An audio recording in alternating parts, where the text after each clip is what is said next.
2023年12月、私たちは全国ツアー中のルナシーの仙台公演に来ていました。ライブ会場の裏側に来ました。今回のライブはですね、水素で音楽を奏でるということで、この方に説明していただきます。すみません、おはようございます。担当のトヨタの藤瀬さん、よろしくお願いします。未来が並んでますね。はい、3台並んでます。今回のライブでは水素で走るトヨタの燃料電池車未来で発電した電気を楽器などに供給します。この未来で水素から電気を起こしてるっていうことなんですけど、こう見てみるとこれ仙台トヨペットって書いてありますね。はい、販売店さんから今回はですね、仙台という場所にありますから、はい、販売店さんから車を出していただいて。こちらは宮城トヨタさん。皆さん協力してくれてるんですね。はい、もう刺さってる。フューエルセル燃料電池の発電機になります。こちらから、直流電気が、流れてきまして、直流から交流電気に変換をする装置が、こちらの外部給電機になります。ホンダさんの、外部給電機、非常に性能がいいということで聞いてますので、みんなで未来を作り上げていこうっていう形がいいですね。実際に電源を入れてみると、電源を入れる。始まりました。耳を澄まさないと聞こえないぐらいのシュッシュッシュッっていう音がね、これで今電気を送ってますよっていうことですね。このコードでずっといってるわけですね。30アンペアのコードでずっと辿ってきますか。ずっと、この中入ってる。はい。ほら、ね、これ、はい、水素で作った電気がこう来てますよ。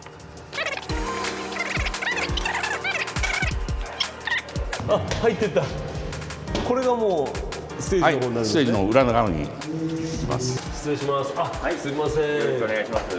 この水素から来ている電気はどうつながってる？これ今ちょうどこの2本の線が、これからステージの上手側に行きます。ちょっとここでこれですね。やりますが、すごいコードいっぱいやっぱり。気をつけてください。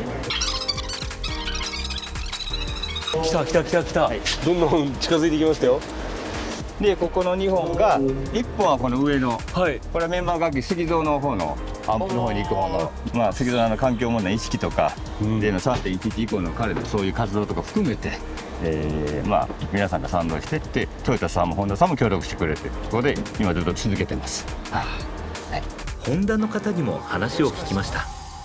こうやってホンダの方とトヨタイムズで伝えるっていうのもなんかいいですね。ちょっと驚いてるんですけど実はトヨタさんとホンダのコラボレーションはですね、昨日今日始まったわけじゃなくて、数年前から特に燃料電池バスと、我々のこの電気を運べる製品で、コラボレーションはもうやらせていただいてるので、今日はそれの小さい版かなっていうふうに今思ってます。杉蔵さんともお話ししたところですね、やっぱり彼はものすごく環境に対してポジティブな方なので、ぜひこういうアクティビティを広げたいというふうに言っていただきました。近年社会問題や環境問題に向き合う活動に力を入れてきた杉蔵さん。水素で音を奏でることになったきっかけについて、以前ジャパンモビリティショーで思いを語っていました。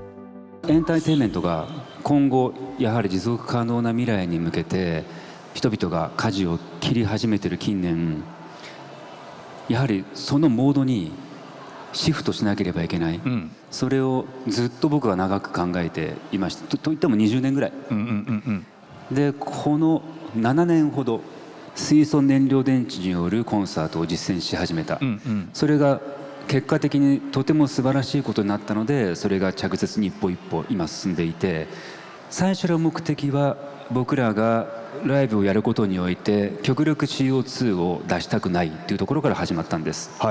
都内のリハーサルスタジオで実験したんですね。各社の燃料電池車を使って音を試したの。素晴らしいことに副産物として音質がすごく良くなった。今日ね集まってくださる皆さんがそういう世の中の変革シフトの灯火をちょっとスイッチを入れてくれると、これがちょっとしたトリガーになると僕らとしては本望ですよね。この日の公演では新たなチャレンジに取り組もうとしていました。楽器の電源だけでなく PA 音響設備でも水素電源を活用してみようというものです。やりますけど皆さんいいですか。はい。で今商用電源と呼んでるのは水素じゃないということで、それで今ドラムのローディーにやってもらいますので。楽器の電源は水素で、PA は水素ではない電源です。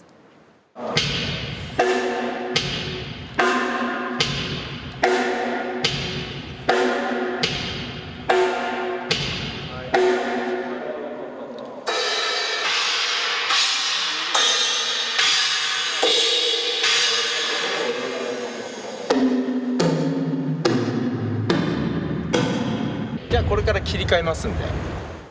さあ PA 卓を水素電源に切り替えました。よし。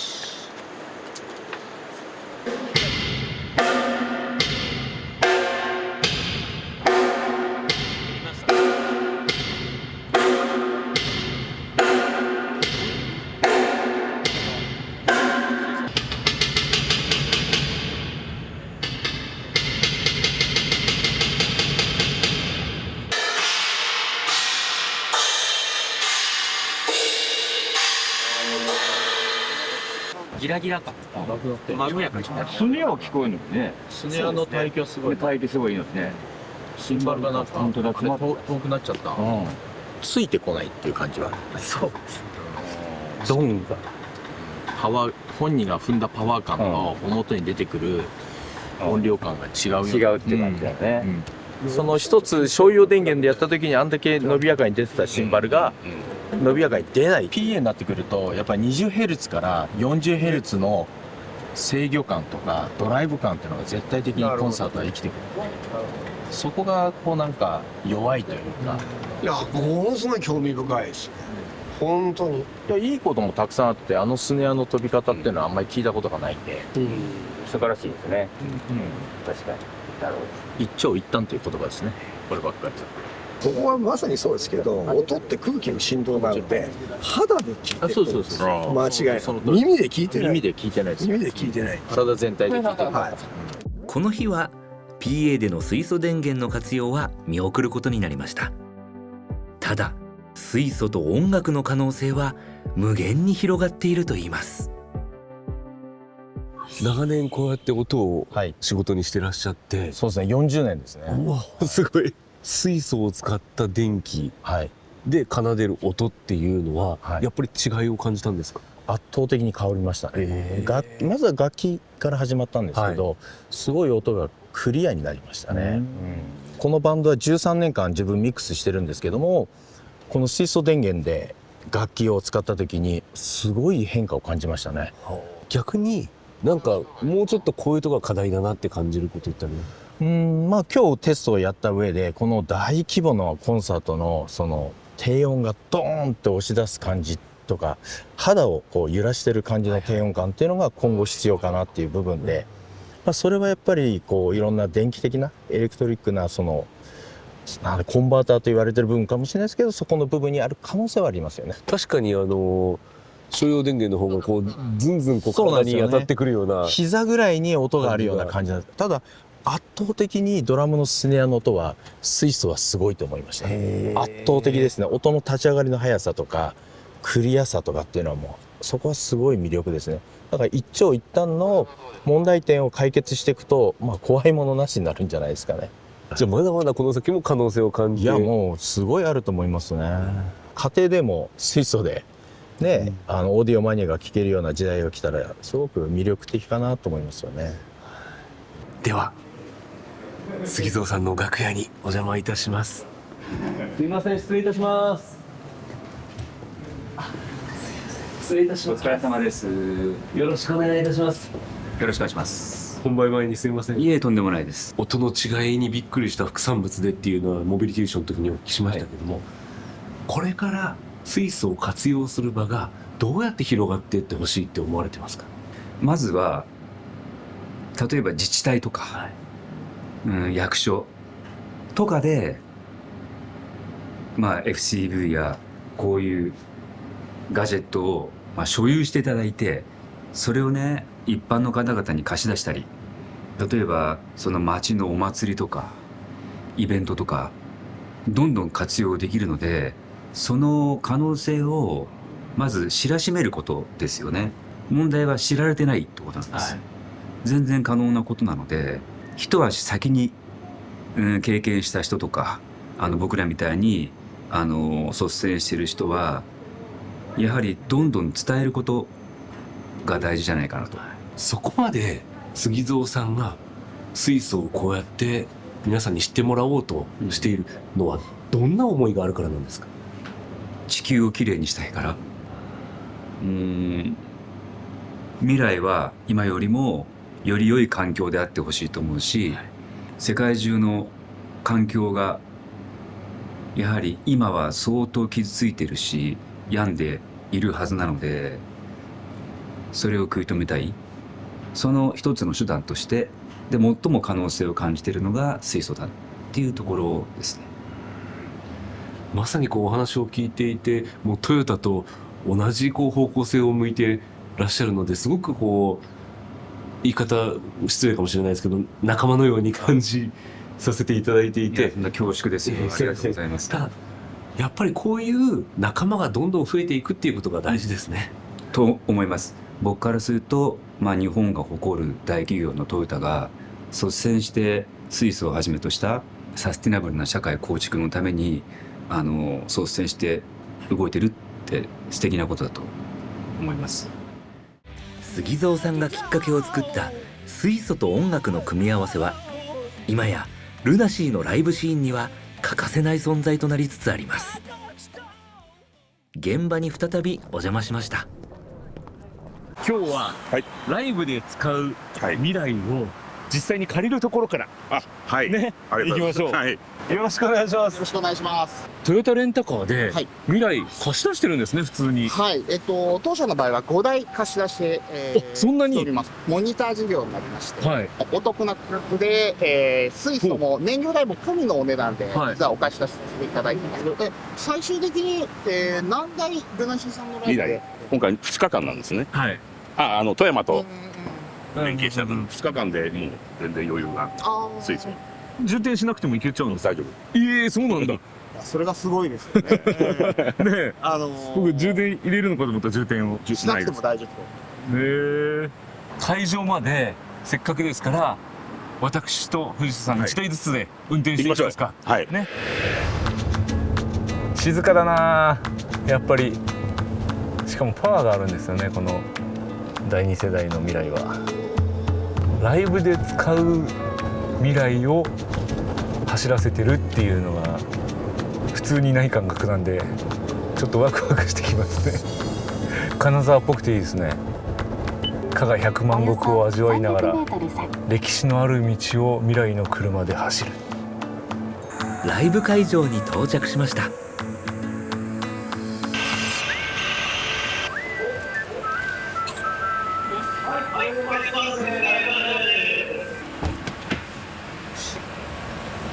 こうやって準備するんですね。未来2台が揃ったら早速いつもの通り電源を準備します。電源を入れてから光りました。はい。毎回スタッフの方がやるんですね。初心者なんで。テクノロジートランスファこうやっていろんな人ができるようになるのが意味があるんですね。それがもう拡大していくっていう使い方が。能登半島地震以降現地に足を運んでボランティア活動を行っていた杉蔵さん。石川には特別な思い入れがあります。今日改めてこの水素から電源供給した音をお聞きになっていかがでした？もう今日すごすぎてなんでこんなにいいの今日ってびっくりしたぐらい、ちょっとまずいことになってますね。このところルナシーのメンバーが僕も含めてみんな水素依存症になってる。何言ってんだお前って言われるかもしれないけど本当に違うんですよ。何箇所かはできない場所もあって、例えばステーションがないとか車が用意できないってとこもあるので、その時に正直差を埋める仕事がすごく大変で、かなり水素依存になっててちょっとやばいかもっていうところです。ないともう物足んないっていうふうになってますね。今回石川県でのライブとなります、被災地にはずっと入ってらっしゃるのでいろんな思いがあると思うんですけど、能登は今年に限らず何度も震災が起きてるじゃないですか。何度もそこから立ち上がってきた強い町、やっぱり能登をはじめとした石川県全体がエネルギーっていうところに対して部分に対して新たなね知見と行動が伴って災害から身を守る、もしくは災害が起きた時にどう対処してどう生きていくかってことを他の地域よりも素早く行動ができる、そういう場所になるような気がしていますね。そういうなんか実感がここにいると強くあります。他のメンバーは水素の音についてどう感じているんでしょうか。根本的なところを聞きたいんですけど、水素から取った電気と、普通の電源から取った電気、使ってみて音って違いました？いや全然違いますね。本当に違います。ツアーとかすると、水素使う前から、この会場電気良くないよねとか守ったりとかして、でそれをやっぱり杉蔵がこう水素の話をくれた時に実際やってみて全然クリアです。伝えたいその音に込める、思いとかが乗るような気がします。これからもじゃあ水素はどんどん利用していきたいと思いますか？そうですね。もう何年だろうな、もうかなりの年数をこのねサウンドを水素で作らせてもらってるんで、ルナシーにとってもなくてはならない。またそれで違う音楽ミュージシャンとかが使ってくれたりするとすごいいいかなと思います。クラシックだったりジャズだったり、本当にもっとロックだったりとか、場所もホールだったりとかアリーナクラスだったりとかライブハウスだったりとか、いろんなところで試して絶対いいはずなんで、そういうのを経験したいし、そういうの聞いてみたいですね。たくさん実際触れてみないとやっぱり、触れるのがやっぱり一番いいと思うし、その辺のハードルも下げる活動も僕らで担えれば、少しでも担えればいいなと思ってます。本当に水素を使うと音が変わるんですか？僕の印象でいいですか？すごく、低音が太くなって、高音部分はクリアになりましたね。分離がいいんですよ。分離がいい、だから高音がクリアになってるからかな、分離がよくって、他のメンバーの音もよく聞こえる。例えば、ブレイクの後のバーンっていう決めのとことかって、ドラムってシンバルと大体こうバスドラムっていうこう走りくるやつをこう一緒に鳴らすんですけど、普通はバスドラとシンバルって聞こえ方するんですけど、もう一体化してるんですよね。ブレイクの後の一発目の音のインパクトとかはものすごく強くなったと思います。杉蔵さんから、その水素電源を使ったもの、音がいいんだよって、最初に聞いた時、どう思いました？いや全然だから結びつかなかった。だからハテナっていう感じだったんですけど、百聞は一見にしかず、百聞は一見にしかず、百聞聞いてんのか一文ですと聞いてるんだ音だから聞いてるんだ一文なんですけど、聞いた瞬間で全然違うねって感じだった。僕ねもっと水素を身近に感じてるんですよ。どこで？全然違うんですけど、水素って体の疲れとかにすごくこう回復、水素を吸ったら回復するというんで、僕水素発生器を持ってるの実は。水素で疲れをいつも取ってます。家で水素吸ってるんですか？そうです。ハイドロジェン深夜なんですね。そうなんです。メモっといて。ライブの様子も少しだけお見せします。こちらが水素を使ったルナシーのサウンドです。